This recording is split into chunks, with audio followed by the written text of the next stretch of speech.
Max, stop texting me. Thanks. Okay, so today my reflection is on gratitude and the best day of your life. So I'm going to lead off with a little story. So a few weeks ago, I guess more than a few weeks ago, on one Sunday night, I felt myself getting kind of sick. And I was like, okay, but I wasn't extremely bummed because I was like, well, maybe this means I don't have to go to class tomorrow because I had a lot of studying to do and like just a lot of things. And I wanted a sick day. I hadn't had a sick day all semester. I was like, I could use a sick day right now. Okay. So I kind of like prayed to God and I was like, yeah, God, you don't have to make me better. At least right now, it's fine. I'll just be sick. But lo and behold, the next morning I woke up and I was basically completely better. And this didn't really make any sense because I hadn't been like eating well or getting enough sleep or anything like that, doing anything healthy. So I was like kind of frustrated. I was like, oh, I have to go to class and do all the things I was normally gonna do, originally gonna do. So I was like, oh, okay, God, all right. Clearly, you want me to do something out in the world today. You want me to make some sort of difference. You woke me up for a reason. You made me better for a reason. Like, you win. I'll go to class. I'll do it. So I was trudging up like the big Lambeth Hill. And then at the top, I ran into Jack Power, which is always a fun time. And I was kind of talking to him about how I didn't want to be going to class that day and how I wished I was like at home sick. And as I was talking to him, I said, but you know what? Today could be the best day of my life. And like, I kind of paused after I said that and thought about it. I was like, yeah, today could be the best day of my life. And I had like wished I was at home sick. So that really struck me for some reason. And I went into that day with a deeper sense of purpose and with more meaning than I would have most days. And every little thing just meant so much more to me. And I was like, I'm here, like out and about for a reason. God put me here for a reason. And I can't really exactly tell you what happened that day, but I do remember how I felt. And then I tried to internalize that, the best day of your life thing, in the days following. And I tried to tell myself, every morning, like when I woke up, this could be the best day of your life. So like go out and capitalize on what God's going to give you today. And eventually it went from this could be the best day of your life to this will be the best day of your life. And I think that transition came with the realization that I am in charge of how I view things. Like things aren't always going to go my way. Obviously, crazy things are going to happen. My plans are going to fall through, whatever. But I am in charge of my attitude and I'm in charge of dealing with it. Am I going to react like negatively, positively? Am I going to let it discourage me? So that best day of your life kind of message, I guess, if you will, really brought me a lot of joy and helped me to see the things in my life as the blessings that they were, and every opportunity just had a lot more meaning to me. So I started to spread this message to other people, and people people would be like, oh, hey, Cora, how's it going? How's your day been? And I'd be like, today is the best day of my life. And they kind of look at me like, really? Like, okay, what happened that made it like the best day of your life? And I would kind of just share what I was grateful for that day with them and all the good things, what had been going right, like what I was happy about. And I would always like find some things, even if it was like a bad day and it was raining.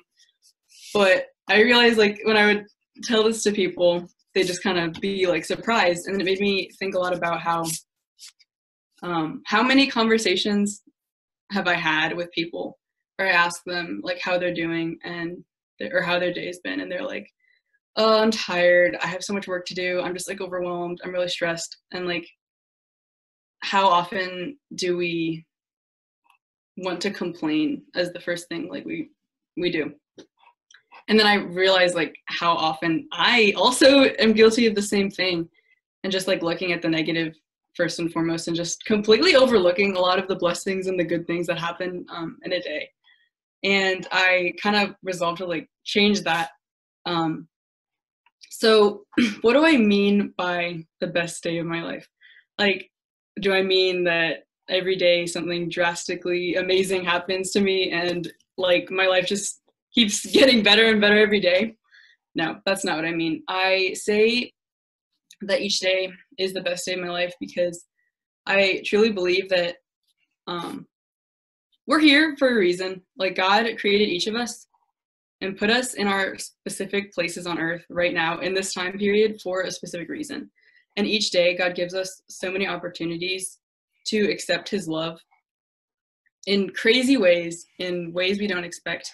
And if every single day we go into the day realizing that we've been blessed and that we have an obligation to return our gifts and our talents to God and love him in the little things of our day, and we do that with love and we're trying, then how could every day not be the best day of your life? And the goal of like Christianity is to fulfill God's will better each and every day. That's why God gives us so many days, so we can have a lot of second chances. So that's what I mean by it's the best day of my life. I would also like to read a quote from Jean-Pierre de Caussade, which is really important to me. There is not a moment in which God does not present himself under the cover of some pain to be endured, of some consolation to be enjoyed, or of some duty to be performed. So that quote I really like because it basically categorizes every single moment in our day into 3 categories, and just reminds us that God is present in every moment, not just the highs, not just the lows, but like the boring too.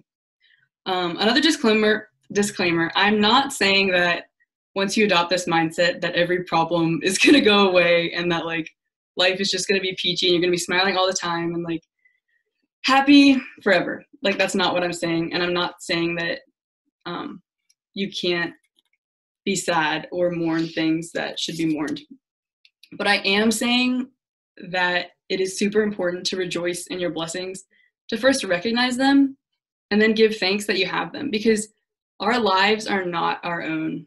Like God didn't create us to like serve ourselves and just get the most out of life for ourselves. God created us to serve others and first and foremost to love him. So everything we've been given is a gift and we're not entitled to anything. I think a lot of times we fall into the trap of like just complaining and just feeling entitled to a lot of things. When things don't go our way, we just despair. But everything is a gift, and that's a reason to rejoice. Like our own lives, we're not entitled to our own lives. Our lives are gifts. And realizing this will bring you a lot more joy in your lives. Our days are filled with so many blessings that we completely overlook, that we don't see as blessings. But having the mindset of, yeah, my life is a gift. How am I going to use this gift is extremely fruitful. And I'd like to read a little bit from Ephesians, because St. Paul talks a little bit about like our purpose in life and why we're here, and also about the blessings we've been given. So this is Ephesians 3 and 4, or chapter 1, verses 3 and 4. Blessed be the God and Father of our Lord Jesus Christ, who has blessed us in Christ with every spiritual blessing in the heavens, as he chose us in him, before the foundation of the world, to be holy and without blemish before him. Every spiritual blessing in the heavens. I think most days we don't really feel like we've been given every spiritual blessing in the heavens. Most days we feel like we've been given a lot of hardships and we're upset. But just reading that puts it all into perspective, because we've been given so much.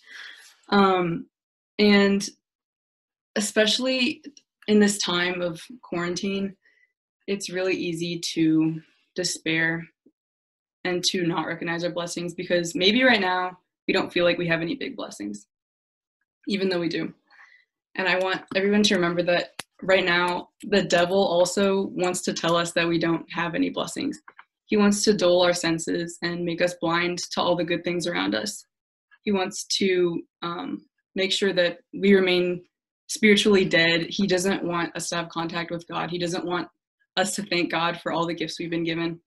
So when you feel like you're slipping into despair, like call the devil out for what's happening and just say a quick prayer to God and ask for Mary's intercession.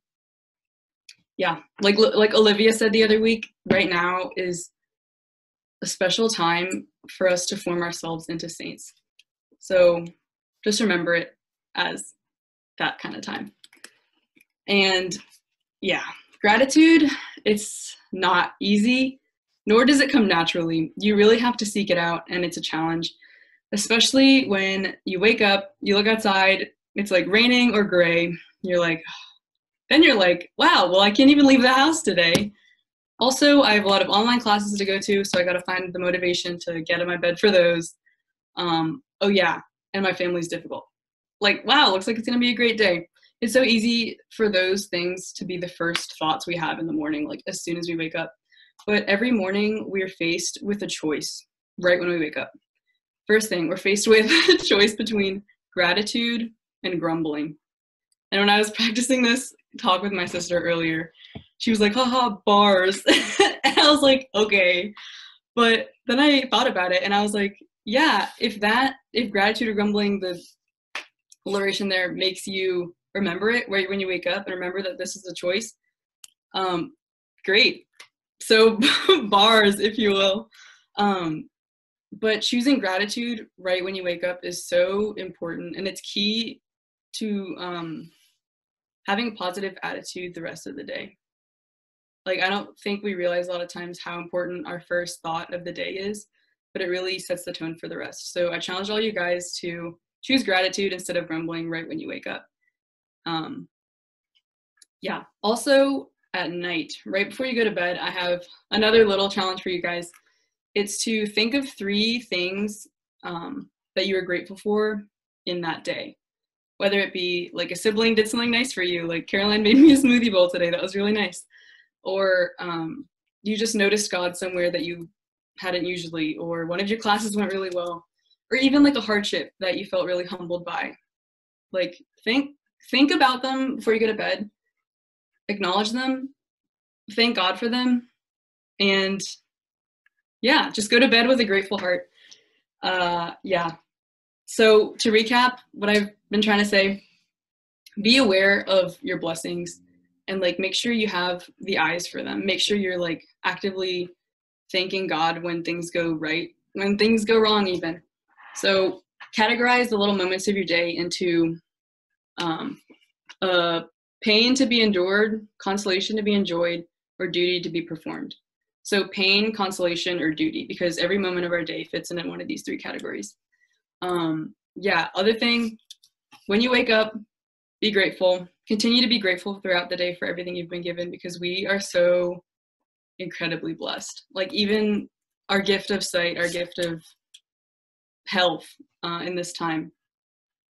And the last thing, 3 things you're grateful for before you go to bed every night. It'll really help. It's brought a lot of joy and peace into my own life. And I really hope that it'll help you all too. And that's all I have.